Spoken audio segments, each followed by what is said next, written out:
জনাইছোঁ আপোনালোক সকলোকে। মই doctor Kishore Kalita, founder and director of Himlekha Ayurveda private limited. যোৱা বছৰ জানুৱাৰী মাহত আমি এটা হেল্থ কেম্প কৰিছিলোঁ হাজো ছাইডত, হাজো কলিতাকুছিত। তো তেখেতক আজি আকৌ নতুনকৈ লগ পালোঁ। আপোনাৰ নাম? স্মিতা বেগম পূৰ্ণা।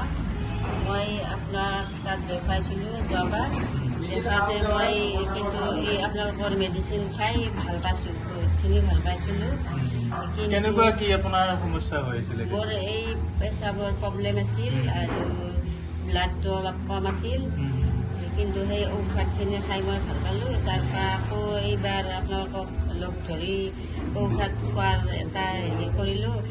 আমাৰ যিখিনি আমাৰ কৰ্মচাৰী বা আমাৰ ডক্তৰ হওক, যিখিনি আপোনালোকক ছাৰ্ভিচ দিছে সেইদিনা, সেইখিনি আপোনালোকে কেনেকুৱা পাইছে? সেইখিনি খাই মই ভাল পাইছোঁ। সেইখিনি কৰি মানে ভাল পাইছে। তো আগৰ ফালে আপুনি কণ্টিনিউ কৰিব বিচাৰে?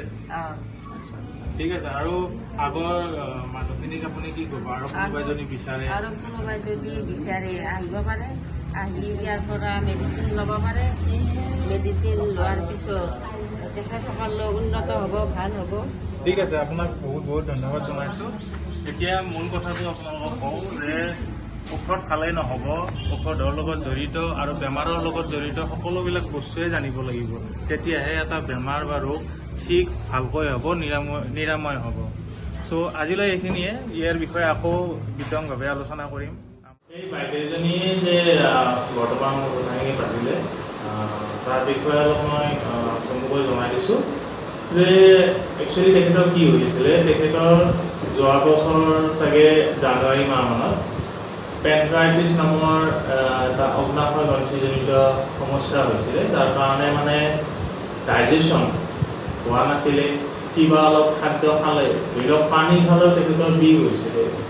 ত' তেখেতে বহু ঠাইত দেখাইছিল, বহু ঠাইত মানে ট্ৰিটমেণ্ট কৰিছিলে, ডক্তৰক দেখুৱাইছিলে, কিন্তু তেখেতৰ মেইনলি কিছুমান বস্তু ঠিক হোৱা নাছিলে।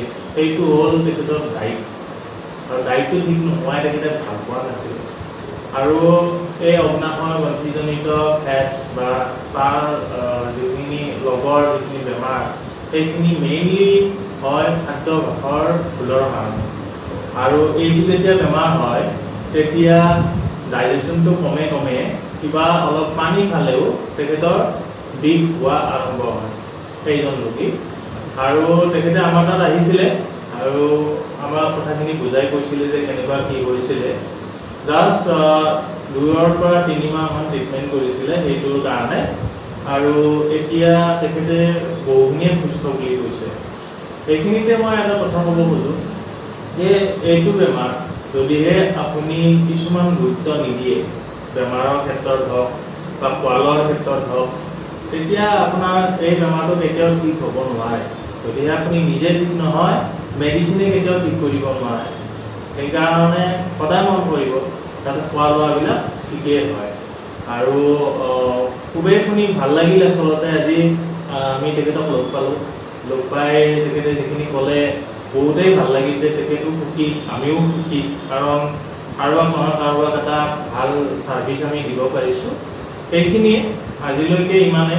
আৰু বিশেষভাৱে এইটো বেমাৰৰ ওপৰত আমি কথা পাতিম বাৰু, পেনক্ৰাইটিছ বা অগ্নাশয়জনিত বা ডাইজেশ্যনজনিত বেমাৰৰ বিষয়ে আমি নেক্সট ভিডিঅ'টোত আলোচনা কৰিম। ঠিক আছে, তেতিয়ালৈকে আপোনালোকক ধন্যবাদ জনাইছোঁ ভিডিঅ'টো চোৱাৰ কাৰণে, আৰু তেনেকৈ ছাপোৰ্ট কৰি থাকিব, আৰু তলত কমেণ্ট নিশ্চয় কৰিব যদিহে আপোনালোকৰ তেনেকুৱা সমস্যা হৈ আছে, আমাক কণ্টেক্ট কৰিব পাৰে। ধন্যবাদ।